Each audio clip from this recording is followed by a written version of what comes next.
around us. And sometimes, we might learn something that doesn't directly apply to anything we're dealing with right now, but we can apply later on in life. So I thought since we're already kind of sort of eating, I might say a little quick blessing, and then we're going to watch a video while you eat some more, and then I'm going to introduce our presenter for tonight. All right, so let's start with a prayer.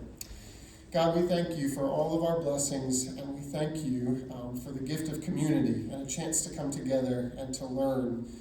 We pray that you would not only bless the food to our bodies that we're eating, but bless our time around the tables as we seek to learn more about who you've created us to be. We ask that you would continue to lead us on that path toward healing and wholeness. I pray in Jesus' name, amen.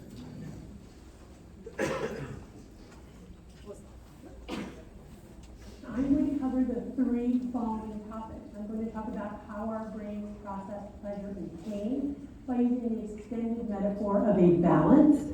I'm going to talk about the plenty paradox, which in essence is how our ancient wiring is mismatched for our modern ecosystem. And then finally, I'm going to talk about what we can do about it. So first, the pleasure-pain balance. Very exciting findings in neuroscience in the past 75 years, and one of those important scientific findings is the discovery of the dedicated pleasure circuit in our brain called the reward pathway, as well as the discovery of dopamine as a human brain neurotransmitter. Now, dopamine is not the only neurotransmitter involved in the experience of pleasure, reward, and motivation, but it is the final common pathway for all reinforcing substances and behaviors. The more reinforcing something is, the more dopamine it releases in the pleasure or reward pathway, and the faster that dopamine is released.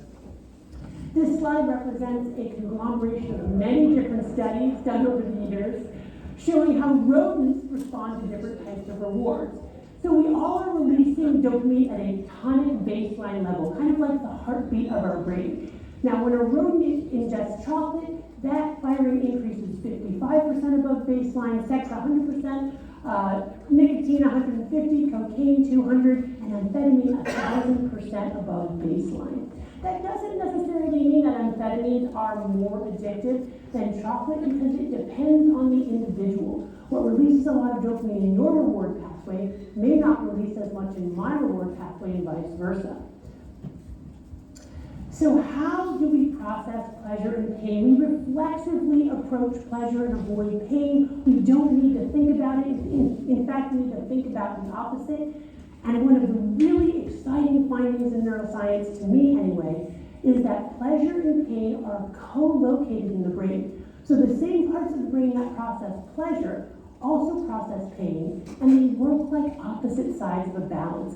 Imagine that in your reward pathway there's a teeter-totter like in a kid's playground. When you do something pleasurable, it tips one way, and when you do something painful, it tips the other. But there are certain rules governing this balance, and I'm going to tell you three of them. The first and most important rule is that the balance wants to remain level, or what neuroscientists call homeostasis, so that with any deviation from neutrality, our brain will work very hard to restore a level balance. How do they do that? First, by tilting an equal and opposite amount to whatever the initial stimulus is. That's called neuroadaptation. I like to think of that as these neuroadaptation gremlins hopping on the pain side of the balance to bring us level again. But those gremlins like it on the balance, so they don't get off as soon as we're level. They stay on until we're tilted an equal and opposite amount to the side of pain. That's that moment of wanting a second piece of chocolate or wanting to watch one more TikTok video. Now, if we wait long enough, those gremlins hop off and homeostasis is restored. But what if we don't wait? What if we continue to ingest our drug of choice over days to weeks to months to years? Those gremlins start to multiply. And pretty soon we have enough gremlins on the pain side of the balance to fill this whole room. And then we are entering addicted brain. And this is what addicted brain looks like.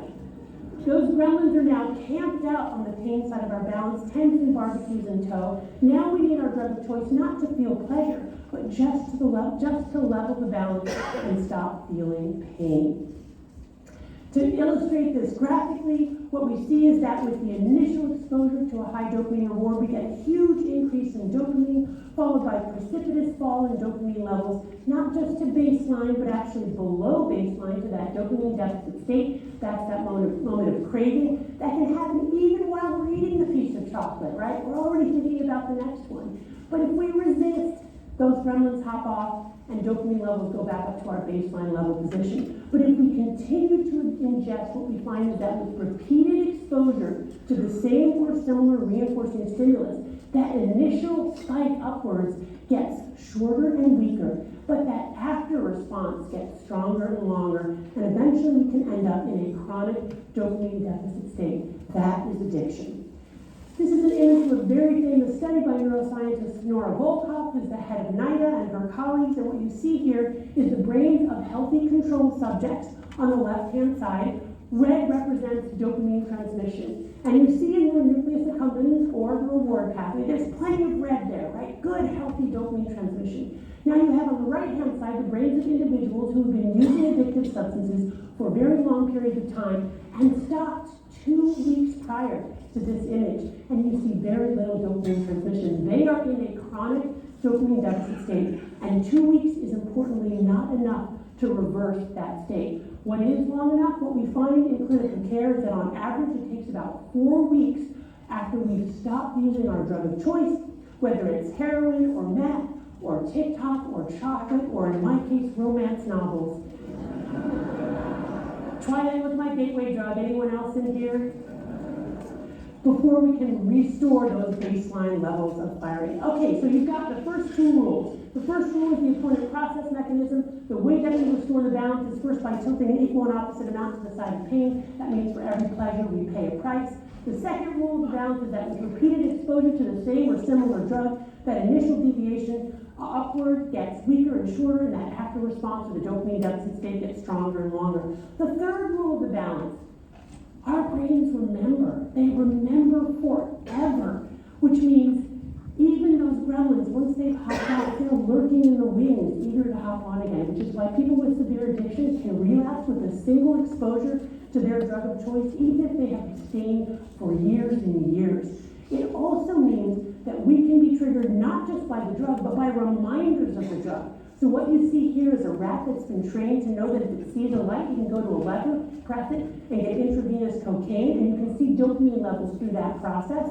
Let's just switch to the right-hand side of this graph, and you see a huge dopamine spike in response to cocaine. But what I want you to focus on is that response to the light itself. What happens when we're just reminded of our drug? We get a little bit high, right? A little spike in dopamine. And then right after, a little mini dopamine deficit state. That is craving. Which is why we need to isolate ourselves not just from our drug of choice, but even things that remind us of our drug of choice. Some of my patients can be triggered even by euphoric recall of their drug. Here's what happens when we anticipate a certain reward and it doesn't come. That dopamine level goes way below baseline, right? We all know that a reward that you were expecting that doesn't come is much worse than a reward you were never expecting at all. So that speaks to some of our more modern digital drugs where we go on, we post, our kids post something online, they get a ton of likes. The next time they do it, they don't get any likes, or maybe they get a bunch of hate. They're just not in neutral. They're going in a dopamine deficit state. For somebody who's vulnerable to addiction to that particular drug, that will drive them to do more work to get the levels up. It won't encourage them to stop doing that behavior. Okay, which brings us now to the plenty paradox.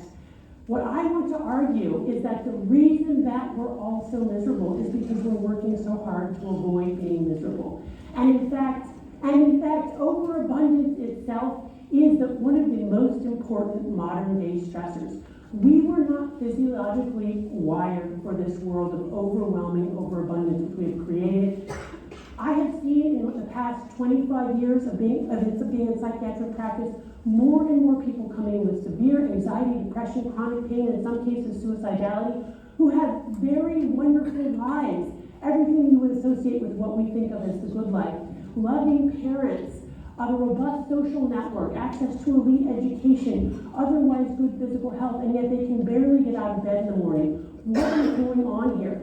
I believe that what's happening is that we as both individuals and nations are exposed to so many high reward substances, from our coffee in the morning to that first text that we read to our Netflix binge at night, that we're all in a chronic dopamine deficit state, barely able to enjoy the modest rewards of life and experiencing more and more anxiety and depression. And bearing this out, if you look at World Happiness Surveys, it turns out in the last 20 years, people all over the world, including the United States, are less happy than they used to be, with people in the richest nations being the most unhappy. Rates of anxiety, depression, chronic pain are going up all over the world, with people in rich nations having the highest rates of increase. This incredible paradox can be explained by the notion of all of us being in some kind of dopamine deficit state. So what to do about it?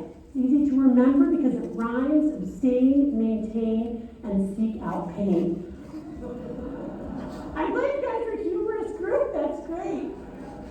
So first, what's the first obvious thing that we have to do? We have to abstain from our drug for long enough for those neuroadaptation gremlins to hop off the pain side of the balance so that homeostasis can be restored. Why is that important? Because it allows us, again, to take pleasure in more modest rewards, but importantly, it also gives us insight. When we're chasing dopamine, we do not see true cause and effect. We need distance from our drug of choice in order to see the true impact that it's having on our lives, our relationships, also our mood, depression, anxiety. So it's very important first we abstain. How long? 4 weeks, again, on average, is the amount of time it takes to reset reward pathways. But if you can't do 4 weeks, do 2 weeks. If you can't do 2 weeks, do a week. If you can't do a week, do a single 24-hour period. And even if it's not long enough to reset reward pathways, it is long enough to experience the withdrawal symptoms. And the universal symptoms of withdrawal from any addictive substance are anxiety, irritability, insomnia, depression, and craving.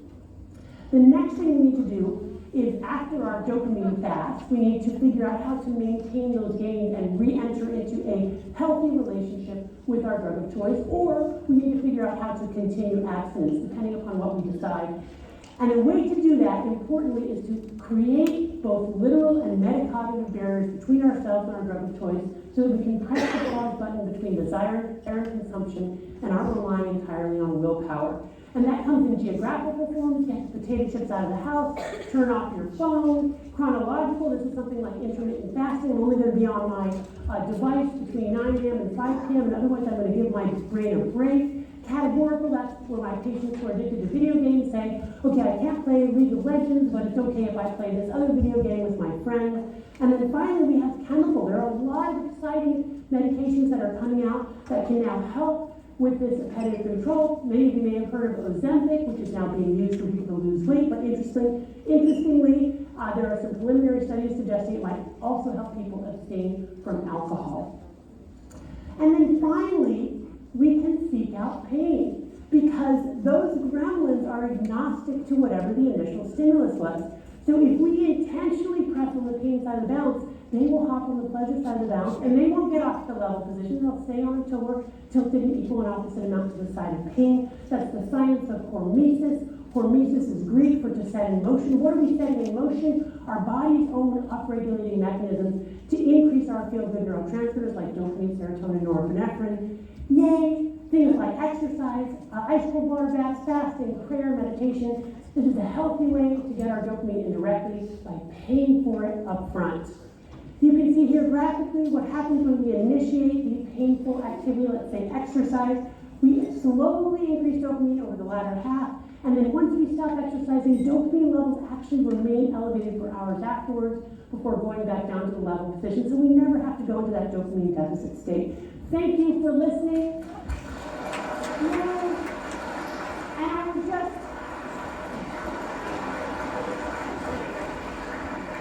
my final challenge to all of you is to think of that thing that you use compulsively. Once you start, you have trouble stopping it, and use that for just 24 hours. Plan it in advance, do it with a friend, and see how you do. Observe yourself in that withdrawal, but make it through, and then you might think about a different relationship you want to have with that substance going forward, including your phone.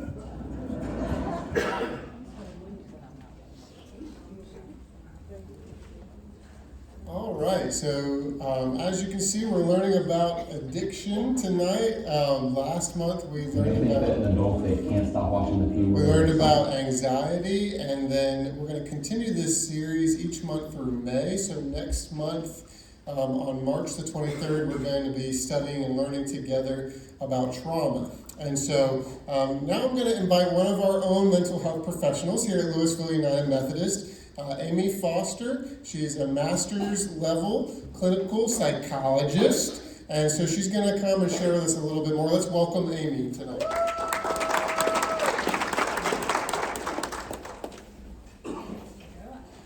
I will start with the video that we did. There are yellow sheets of paper on your table. So if you have questions that video brought up or something that you hope to learn tonight, you feel free to write it down on there, and then we're going to eventually pick it up and maybe use it for some of our table talks. Okay.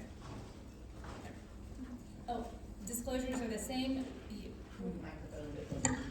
Okay, is that better? Okay. So the disclosures, this is for educational purposes only, and we are required to report if things are told to us more specifically, and we can lead you to providers that you can talk to more in detail, or on the forms that we'll have here. Okay, addiction. So when we talk about addiction, generally speaking, we're referring to addiction being a state of psychological and physical dependence, or on the use of drugs or other substances such as alcohol, or activities and behaviors such as sex and exercise and gambling. And then substance use disorders, or are a cluster of physiological, behavioral, and cognitive symptoms associated with the continued use of a substance despite substance-related problems, distress, and or impairment, such as controlled and risky use. The DSM-4 or 5 now that we use is the manual that we use to diagnose everybody. And the term addiction is not used. It is due to its negative connotation. It prevents people from seeking help. So they use substance use disorder and substance-related disorders. And there are multiple classes under drugs, alcohol, caffeine, cannabis, hallucinogens, inhalants, opioids, sedatives, hypnotics, stimulants, and tobacco. We also have gambling disorders, and then they have added in internet gaming disorders as further studies. So we're seeing an increase in all of that. Okay. So there's 11 main criteria for substance use disorders, and they follow basically 4 primary categories: either physical dependence, risky use, social problems, and impaired control.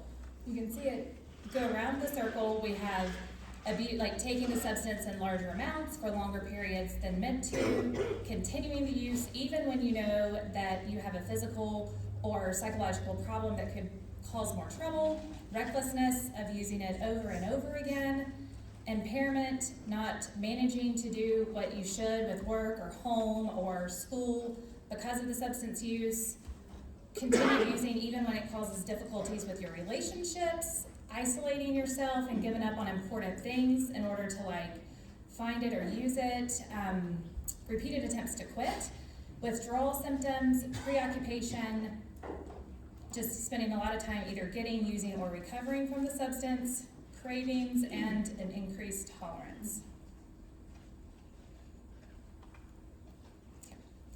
The essential features of a substance use disorder are a cluster of cognitive, behavioral, and physiological symptoms,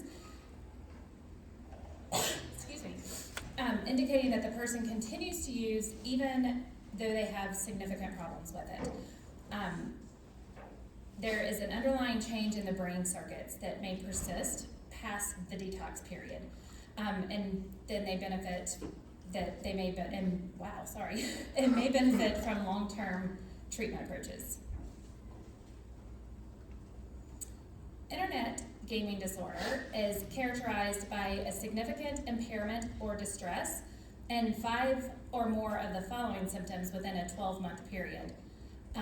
This doesn't include social media use or sexual internet sites, But you have preoccupation with internet games, withdrawal symptoms when it's taken away, they're irritable, sad, anxious, tolerance, they need to spend more and more time every day on the game, unsuccessful attempts to control, loss of interest in previous hobbies or entertainment, continued use despite knowing that it's causing difficulties, deception about the amount of time spent, they are spending way more time than they realize that they're spending, use of the games to escape their negative moods, and it jeopardizes or causes loss in relationships. Okay, so addiction is just this big puzzle, and we have the genetics, brain reward, and environment are the main factors. Genetics, so just having a family history of addiction means you're more likely to develop it yourself, just like with any other kind of medical, your genetics can play a role. Certain genes can make people more vulnerable to the effects of the addictive substances. Brain reward, that's a lot what she was talking about in the video, this reward system that we have the feelings of pleasure and the feelings of pain and the dopamine balance.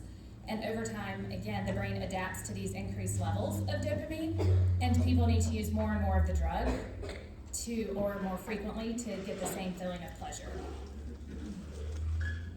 And then environment, if we're exposed to drugs and addictive behaviors at a young age, you're more likely to develop an addiction, and it may be because they're more likely to experiment or that they learn the behaviors as a way to cope with stress or other negative emotions. But again, we say, why do some people become addicted to drugs and some people don't? As with any other diseases and disorders, the likelihood of developing an addiction differs from person to person, and there's no single factor that determines whether you'll become addicted to drugs or not. In general, the more risk factors you have, the greater your chances that taking that drug will lead to drug use and addiction. But there's also protective factors, on the other hand, that reduce a person's risk. It's important to understand that kids and everybody are exposed at different risk levels or risk factors regarding substances, but not all risk factors are the same. And some are more malleable than others.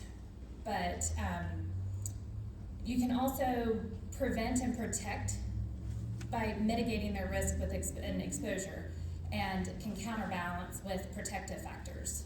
Exposing a kid to experiences and skills that would give them what they need to avoid substances and use and abuse. The goal is we reduce the risk factors and strengthen the protective factors. Oh, that's one we just watched. Yeah. All right.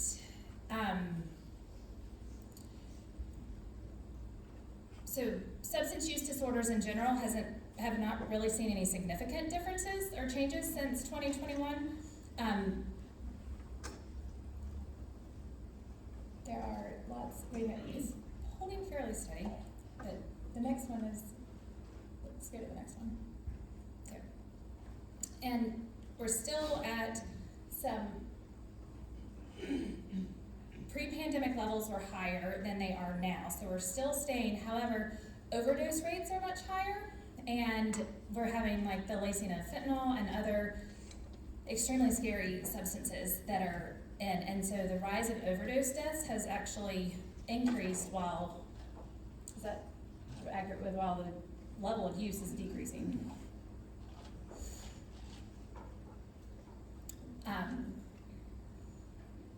So I'm gonna have to ask Jen which one's which. Did it tell you which one was which? So, one of these Xanax is a fake and one of them's a real one. So you might know which is which.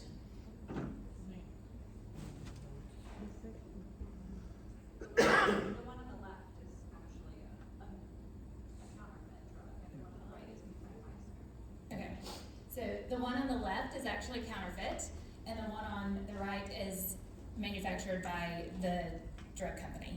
So they look the same, they're marked the same, they have the same stamps, so that's the scary part. You don't know what you're getting. Your friend says, hey, this is a Xanax, but they don't know because they got it from someone who wasn't a pharmacist. Okay. All right, and adolescents are more commonly reporting alcohol, nicotine, vaping, and cannabis in the past years. Or substance abuse or substance use during adolescence is particularly dangerous because the adolescent brain is still developing, particularly regions that regulate our thought and our emotions and our behaviors, and these substances just interfere with healthy development. Craving and tolerance can begin more rapidly for youth than it can for adults.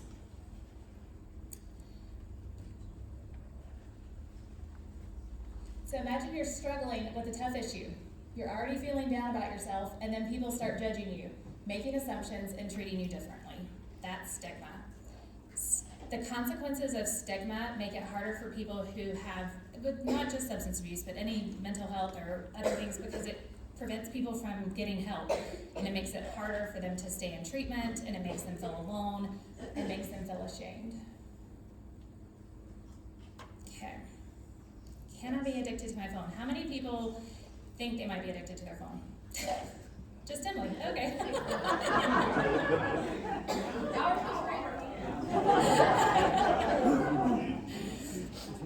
So while there's technically no such thing as a phone or internet addiction, according to our DSM, but we can all feel addicted to, and these dependent things, like whether it be our phones or sugar or shopping or like all these different behaviors. You have this craving, you have a preoccupation with it, like you're like, oh, where is my phone?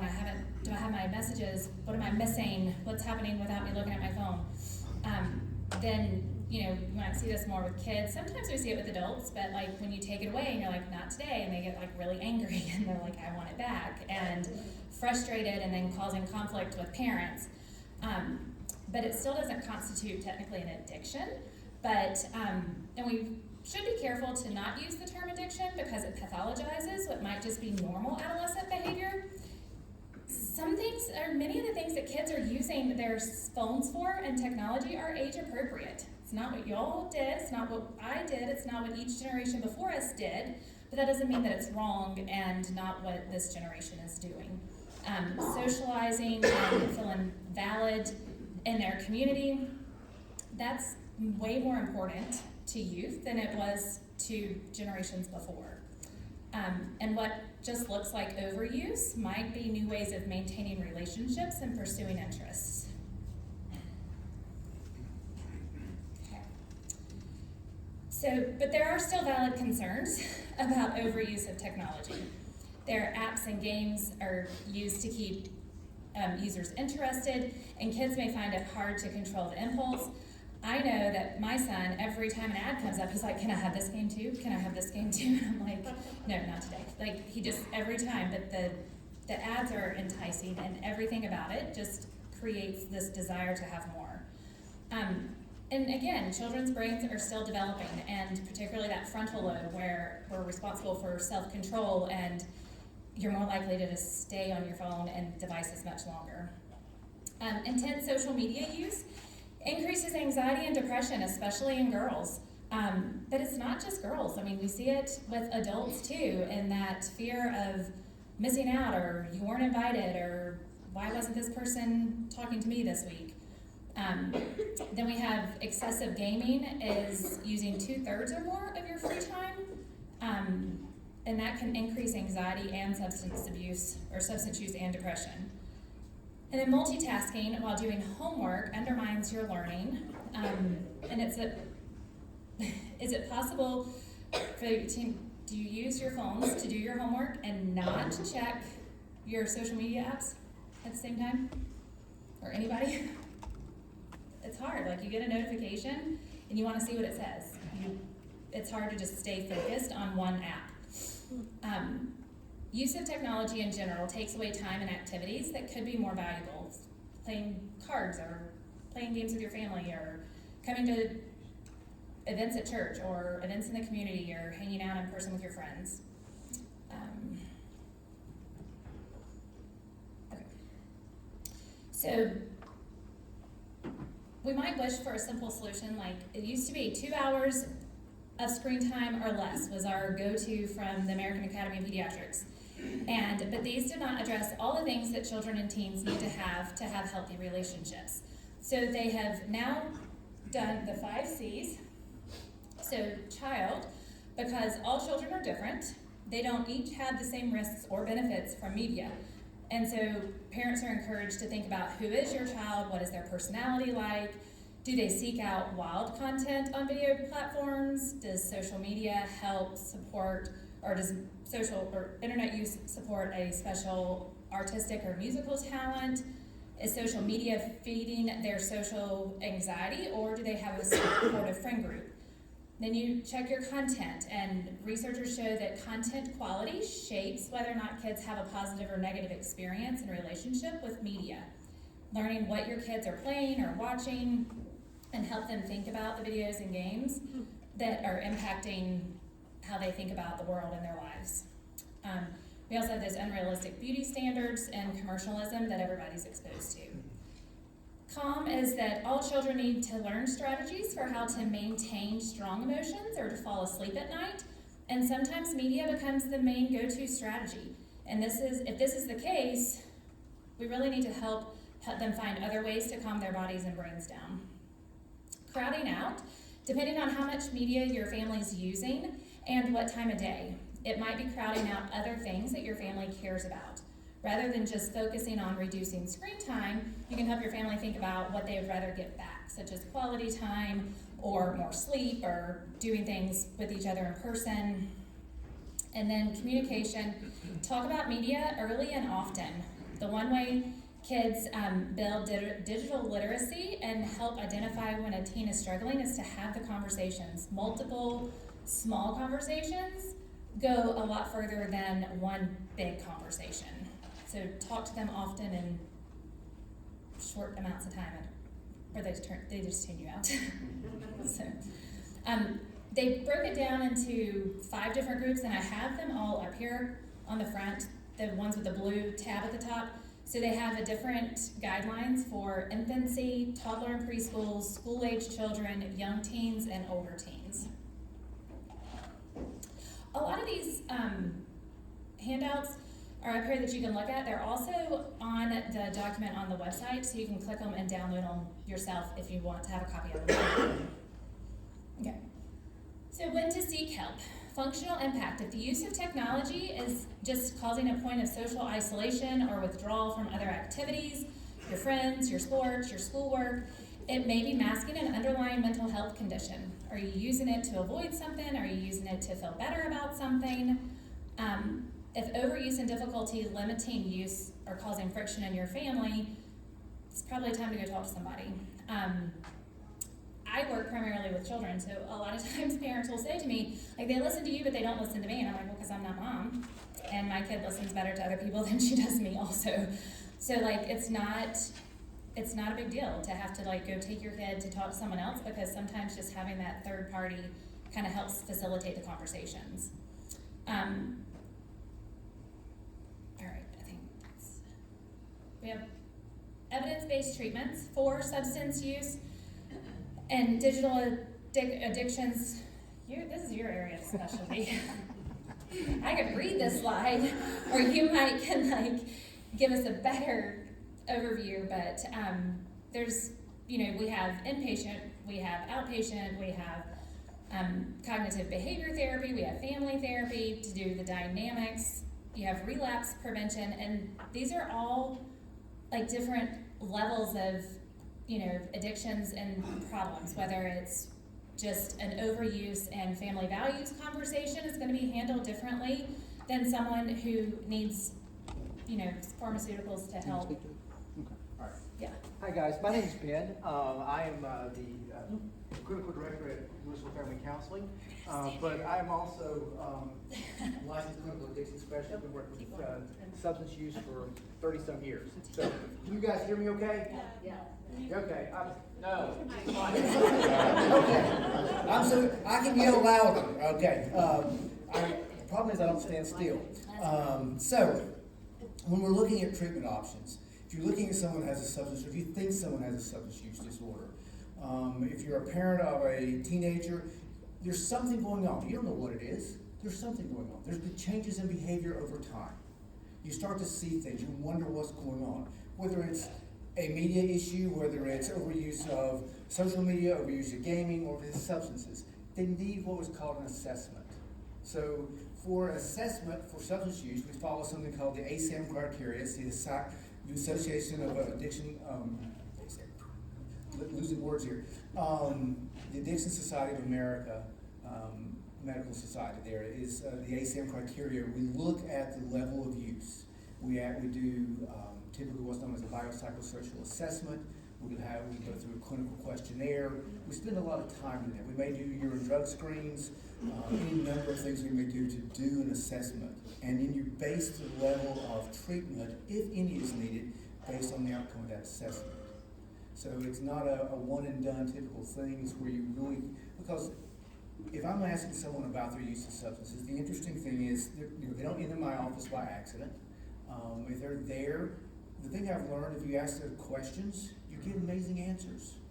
Usually they're somewhat honest, but what I know is if they end up in treatment, the answers they give me day one, and the answers they give me 6 weeks later will be different, and that's okay. That's just the nature of it. People often ask, why is it that people start using substances? And there's 100 different reasons, maybe 1,000. I can tell you why they continue. They continue because they work. They work to change the way people feel. No one ever starts using a substance. No one ever starts using gaming. No one ever starts using their phone as a way to develop a problem. That's not what they're there for. But they use a substance, they use whatever the digital things simply as a way to change the way they feel. And it works. And you saw the video on reward pathways. Those reward pathways form very, very, very quickly and easily. And so once they're formed, they're really, really strong. And so someone continues to use because it works over and over and over. And it changes the way they feel. And they typically will feel better in the early stages. It is only in the later stages of full addiction that it stops making them feel good. It just makes them feel normal then. So they come in, they have that assessment. We try to figure out, okay, do they need outpatient work? Outpatient work can be something as little as once a week, maybe once every 2 weeks, according to what's going on. Then there's also something called intensive outpatient, which is multiple times a week. Then you have residential, which is a higher level than that, where you're actually going to a facility. And then you have a higher level if they're acute, especially if you're using an opioid or if you're using alcohol at a very high level. They may actually need short-term hospitalization for detox. And we never come in, someone's coming in using a very high level, we don't ask them to quit right away. That's too dangerous. I mean, that's not something we can do, because if someone is drinking excessively and they stop right away, they can go into full arrest. They can die easily from that. Same thing with opioids. We want them to quit slowly. We want them to quit under medical supervision. So we have to be careful with these things. All right, so treatment, there's a lot, we can tell you a lot about different types of treatment. I think we're going to be around, I'll be around, Amy will be around. We'll be happy to answer your individual questions, depending on what treatment looks like. We can explain that. It's, we really try to craft it to work for each individual person, because there's lots of things that are going on. No one comes in with just, I'm just drinking too much. Well, there's other emotional, psychological things that are also happening there. Or I'm just smoking too much weed. There's other things that are going on there besides that. Does that make sense? What should we do? That okay? Yeah, I guess this falls in the same as we have treatments for the individuals that are having the addiction, but then it's also the family members, what can you do to help? Or if you know someone's got something that you think they might have a problem with,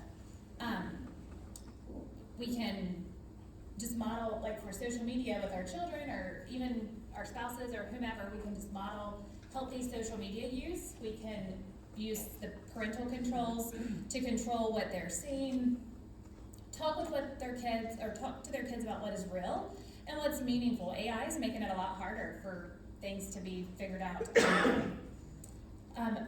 Look for the signs that it's interfering with other parts, and then again, have those multiple discussions over and over about what's going on and what they're seeing. Same for like substance use. Do you want to have this? So, This is last okay. Is this more for families or more for? slide. Either way. Okay, so when you're dealing with someone, if you have a family member who has a substance use issue, oftentimes we get asked, what do you do if you someone else, how do you help someone else? And the first, yes, sir. Step up to the mic, please. Yes, sir. All right, Okay. sound off. All right, sorry about that. Not used to, as I said, I'm not used to using the mic, so, if you have family members who have a substance use issue, it is imperative that you get help yourself. And by that I mean, it doesn't mean you have to be in therapy a long period of time. It doesn't mean you have to do a residential treatment. What it means is that if you live with someone or you have loved ones that are actively in substance use or in addiction, it affects you too, because it affects everyone in the family. And so you may not even be aware of how it affects you. It may be causing you to be depressed. It may be causing you to be anxious. It doesn't mean you have a diagnosis for that. It simply means that you're struggling with things too. Because there's nothing much worse than to have a person you love doing something that you know is harmful, that you know may be killing them, and yet you can do nothing about it. Or you feel like you can do nothing about it. So you've got to attend to your own things there as well. There are plenty of support groups. If you have children or adult children or loved ones who are actively using substances, there are great support groups through Nar-Anon or Al-Anon that you find out you're not alone, that you can get support. You can do individual therapy because it may be causing you some issues that you want to talk about. So, but it's not a quick fix way of doing things. Substance use issues, addiction issues do not develop overnight. There's no such thing as that. That doesn't happen. One time, overusing my phone one time does not make me addicted to it. It is that pattern of using something over and over and over in an unhealthy way where we develop those reward pathways and we become addicted to it. All right, let's see. Okay. So I think that's the last one, isn't it? So we have the additional resources, but did anybody, well, I guess it was supposed to be so you didn't have to say it out loud, but does anybody have any questions or have something on the yellow paper that they want to be discussed, or things? We can open it up to some generic questions and answers, not about anybody's specific treatments. Yes. Oh, or we could do it. You can read it out loud if you don't mind. Whatever. Okay. Does anybody else have any? I have a microphone. You got it. I didn't block the mic. You want me to read? Go ahead. Okay. In our experience, does the substance abuse come first, or is it a way to escape pain from a pre-existing mental health disorder? Okay, yes. I think so. We're going to ask that question to the audience. We're going to phone a friend of the audience here and say, what do you guys think? So who thinks that substance use comes first? If you will, please raise your hand if you think it comes before other things. Okay. If you think that substance use comes as a way to escape pain from a pre-existing mental health disorder, please raise your hand. I would even add an extra question: pre-existing that you knew it was there, or it has now been identified as something that was there. Absolutely. You know. So my experience, that's all I can speak to, is it can be both, or either. There are individuals who, as you were talking about, the natural part of being a teenager, natural part of being a young adult, is to want to experiment with changes. And so, want to see, how does something feel? I have known individuals that did not have a pre-existing condition of any kind, but due to their biology, their first use of substances changed them forever. That's a very rare event, but it does happen. But it was it's always due to a very intense biology. We're talking about that. I think, if you have a strong family history of addiction, then the closer it is to you and the more prevalent it is, the higher your risk factor. Much like if I take anyone in this room and say, okay, you have a family history of heart disease. And as a teenager, you start eating all the unhealthy food that you can, and you never exercise. And you continue that into your 20s.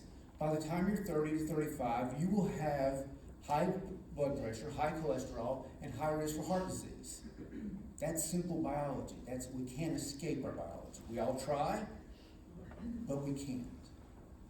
So if you have that biological history for addiction, there are just some people who don't have a level playing field. They can't do anything about it, they can't change it, but they have to manage it. And so it can go either way, but I do think most of the time there are other factors that contribute to the development of the addiction. That's just my personal experience. Does anybody else have any questions? Yes. Oh. While he's walking out there, anybody else have one that want to hold up?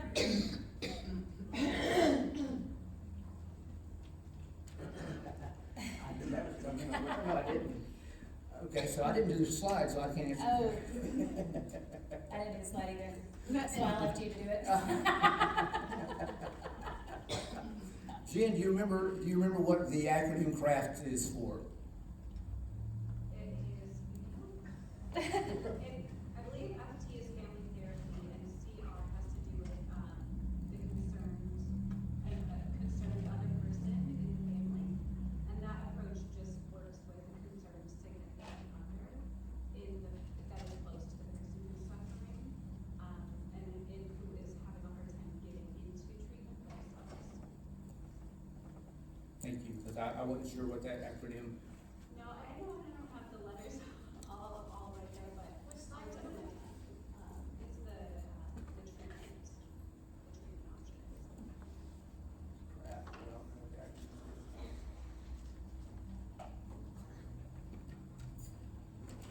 Look it up right quick.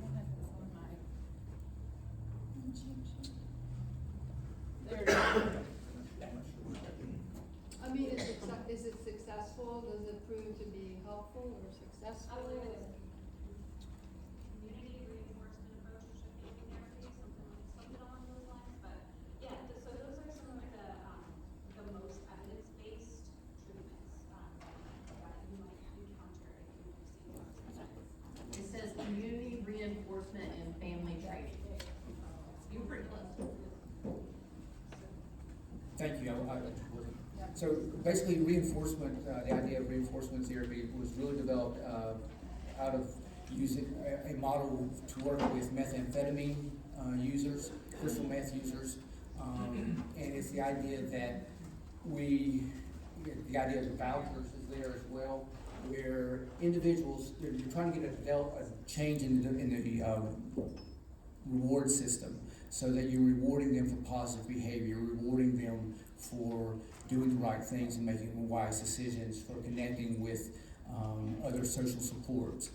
Specifically for crystal meth or methamphetamine, individuals, because of the individuals who struggle with that particular substance, it tends to strip them of all of their support systems while they're doing it. It does a lot of damage to them physically as well as psychologically and emotionally.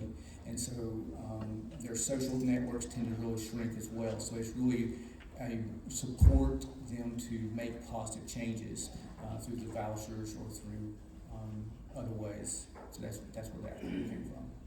Okay.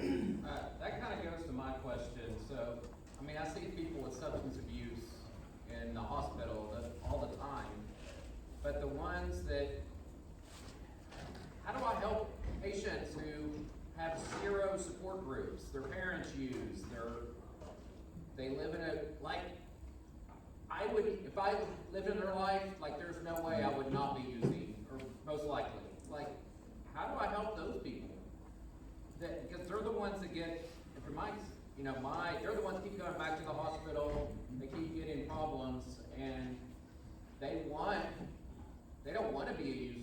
you know, but I don't know how to help them. So we just send them back home. We treat their medical problem and out they go again. I think that is once again, my personal opinion, that is one of the biggest challenges, is that no one wants to be an addict. No one wants to do that. No one wants to be addicted to a substance. And when you have that lack of social support, that lack of family support, on the ACM criteria, that's actually one of the highest things, is if they don't have that, they have to be removed from the environment if they're going to be successful in making a change. We're only asking them to do the hardest thing they're ever going to do. It's no big deal. We're just asking them to change everything in their life. So how do we help them? We offer them hope. We offer them that there is a possibility of doing what they want to say they want to do. It may be it may be very small, but we have to maintain that is a possibility for them, that they can make a change, that there are treatments available, whether it's medical assisted treatment, whether it's supportive environment, whatever it may take. Now, the challenge may be, is the reward of change worth what it's going to cost? And that's a real sad place to be, but it is very real. I think as a community of faith, we can also offer them support as well, through that, to say, okay, how can, because many people who struggle with addiction, they lose not just their vertical spiritual connection, they also lose that horizontal spiritual connection. And so by being real and honest and present with them can make a huge difference. You never know what it is that you're going to say to an individual that is going to trigger and go, okay, I do have enough hope. Yes, sir. So I work in hospital security, and years ago, I was working in a locked psychiatric unit where you observe the patients. Well, they brought this young girl back there, and she was a heroin addict. So I'm thinking, I wanted to help her, get off of it. So she was in there 2 weeks, and I went up to her and I said, you've gone without that stuff for 2 weeks. That could be your stuff coming from you. If you just keep that in your mind, you might just get it. Absolutely. You gave her hope. Yep. And I don't know if it worked. I don't know if she, quit or whatever. But you gave her hope, and you gave her a person who believed in her. And that's powerful, in my opinion. That's just really powerful.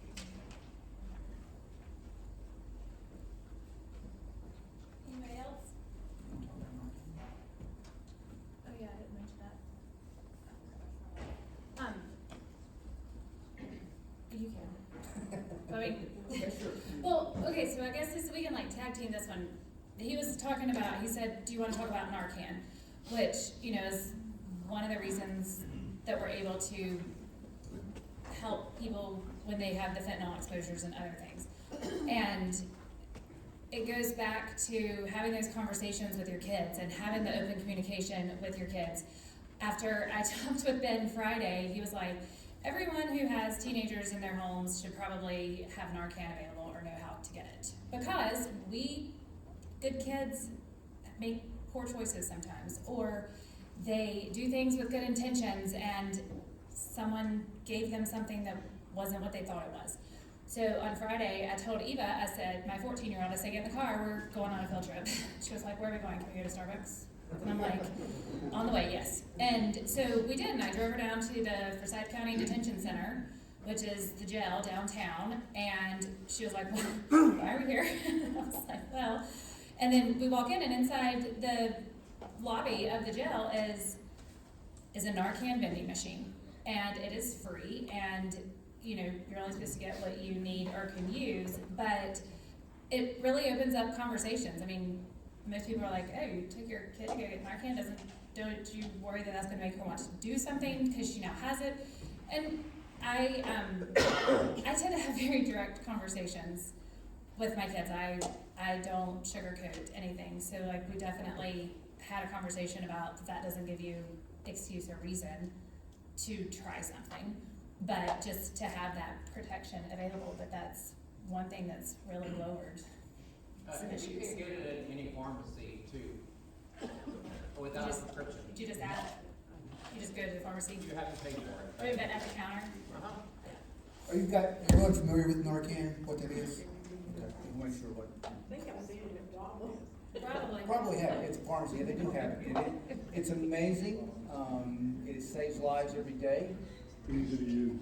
Easy to use, now it's a nasal spray, and so it's real easy to use. You're not gonna harm somebody if you give it to them. What it does, it blocks the uptake of the opioid, which is shutting down their breathing and their heart rate. And so when it was first becoming popular, it was sometimes called, the biblical name is called the Lazarus drug, because it works really well.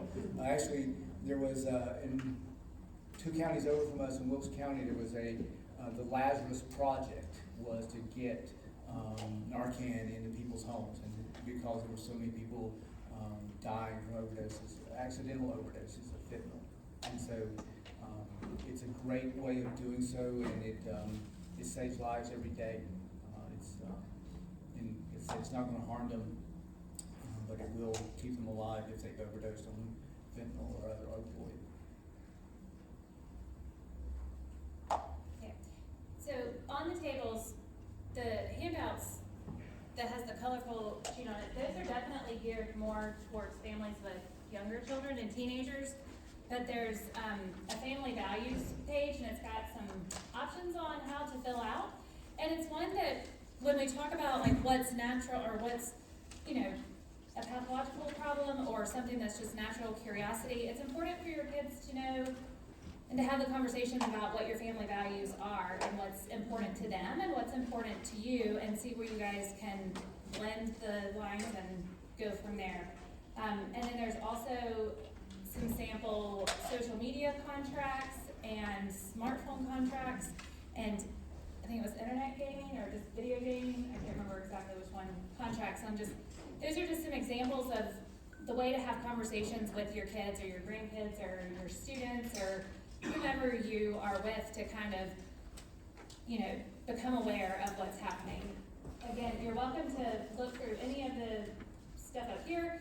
Over on this side are just some how to talk brochures. How to talk to your kids about alcohol, how to talk to your kids about marijuana, how to talk to your kids about opioids, and that type of thing. And then, and I probably should have put the QR code for this up, but they, in North Carolina, they're doing a Talk They Hear You campaign, and they have an app, there's a QR code on the back, but there's some of these out that, to kind of help parents like navigate the conversations and to, talk about the hard stuff and how do you answer the hard questions and what should you say and that kind of thing. Quiet. Any other questions? Can you tell people about MAT? Yes, sir. I think that's important. Yes, sir. MAT, medical assisted treatment. Medical assisted treatment is a wonderful tool in the recovery process. It is typically for individuals with opioid dependency or opioid addiction, opioid issues. And there are a number of medications that can be used both short-term and longer-term to help stabilize their brain chemistry, help them continue to have productive lives without going through the craving cycle of, you saw the up and down of the dopamine levels going up and then the big crash. That's what MAT is designed to help overcome, so that people don't have a big surge and a big drop, because before that what would happen, people would they get a huge dopamine surge, and then they're in that downward place. They would go and commit crimes or whatever necessary to get more substances. And so they were constantly doing this. And so MAT is a great way, and being on a medication that levels that out. Some of the medications actually block or partially block some of the uptake of the opioids. Some are more synthetic opioid that will keep them from having the craving cycle. They're also being checked out for other issues. They have co-occurring depression, and they have co-occurring other issues going on that can be treated as well. So it is a wonderful methodology to help people, especially with opioids. You can have MAT for other things or other medications that can help with alcohol. There's some actually that can help with cannabis and different things that are not your stereotypical MAT, but they can also be used. Yes, ma'am. Oh, no, get Is started. Narcan only for opioid overdoses? Yes, ma'am. It is directly blocks the uptake of opioids in the brain. So if it's another drug, it's not gonna be helpful. Correct. But will it hurt if you give it to them? It will not hurt. No, You not might to not you. know. No, you won't know. If Yeah. someone, so years ago, and before we first started using Narcan, before it was a nasal spray, it was actually an EpiPen style. And the thing is, it was called, you would administer and duck, because you would take someone that was almost dead and were barely breathing, and you would throw them, it was such a large dose, it would throw them into complete physical withdrawal, and so they would come up extremely angry and extremely aggressive, and so so now they've worked it out as a nasal spray, you're getting small doses at a time, and so you don't get that huge swing as much. But a lot of people are so really. Yes, they are. Yeah. Yeah, exactly, absolutely, they still are angry, because as part of the withdrawal cycle, irritable, restless, and discontent is a normal part of the withdrawal cycle, and so yes, if they are suddenly no longer high, they're not going to be happy. Is that on the Narcan, like, just to prepare people who don't know? I don't know that kind of direction is there. It's more an administration. Yeah. It's not a warning sign. Well, look out, they're going to be mad at you. They're going to be happy that you kept them alive, but they may be mad in the moment. The first time my mom used it on my cousin, he swung on her and she was not prepared. Yes. Because he was so angry. Yes, you're talking about an individual who does not have good emotional regulation. And so, when you've gone from the state of being intoxicated to non-intoxicated in a matter of seconds, that's not going to ever be a pretty sight. That makes sense. Any other questions? Thank you very much, folks. You guys were great. If you have individual questions, we'll be up here, be happy to answer them. And Thank you. Okay, friends, well, I will wrap us up. My name's Kara Chamberlain. I'm the associate pastor here. If we haven't gotten to meet, and I want to thank you for coming to our dinner and discussion all about addiction. I want to thank our presenters and our mental health committee for putting this together. And just to reiterate, we are doing these mental health dinners and discussions because we want to be a church family that cares and that sees people when they are struggling, that meets them where they are, and that reminds them that no matter what, they are beloved children of God. So no matter what substance disorders someone might be struggling with, they are beloved. And if we can remember that, then we are doing a good job as a church. So I want to thank you for being here. I want to encourage you to peruse the resource table.